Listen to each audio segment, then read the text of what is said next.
বারুইপুর এলাকায় খুব ভালো কোয়ালিটির তন্দুরি চিকেন খেলাম। একটা মিথ আছে বারুইপুর এলাকায় বিরিয়ানি আর কাবাব আসমার থেকে ভালো কেউ বানাতে পারে না। সেই জায়গাটায় দাঁড়িয়ে এই বারুইপুর এলাকাতে এত ভালো কোয়ালিটির তন্দুরি চিকেন খেলাম যেটা আপনাদের সাথে শেয়ার না করে পারছি না। দামের দিক থেকে দেখতে গেলে সেটা আসমার প্রায় সমান সমান, কিন্তু কোয়ালিটি যদি বলেন তাহলে আমার কিন্তু আসমার থেকে এদের চিকেন তন্দুরি কাবাবটাই অনেক বেটার লেগেছে।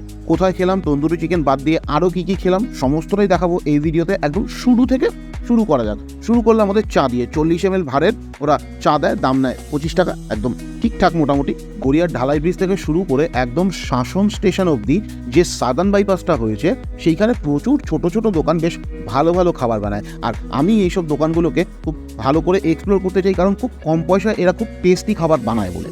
বাইক নিয়ে যাতায়াতের ফলে এই রাস্তায় এক এক দিন আমি এক একটা দোকানকে ধরে একদম সুন্দর করে এক্সপ্লোর করি, আর যদি ভালো লাগে তাহলে বারবারই সেখানে রিপিট করি। শাসন রেল ক্রসিংয়ের সামনে তন্দুরি জোন নামে একটা দোকান হয়েছে বেশ অনেক বছর ধরে। আমার এখানে যাওয়া হয়নি। এই যে শাসনের রেল গেট আর এই হচ্ছে তন্দুরি জোন। বেশ ওপরটায় ওরা সুন্দর বসার জায়গা করেছে। আমি ওপরে ওঠার পরে দেখি একটু মচর মচর আওয়াজ হচ্ছে বলে নিচে নেমে এসে প্রথমে চা আর তারপরে তন্দুরি চিকেন খাই। এরপরে ওদের চাইনিজ আইটেমটাও ট্রাই করি, দেখাচ্ছি আপনাদের। নিয়েছিলাম half portion dry chilli chicken আর হাফ এগ চাউমিন। এগ চাউমিনটা সাদামাটা একদম নর্মাল খেতে, খাস কিছু না, কিন্তু ওদের এই ড্রাই চিলি চিকেনটা কিন্তু বেশ ভালো ছিল। ওদিকে গেলে অবশ্যই এখানে একবার ভিজিট করবে। Thank you for watching, tata.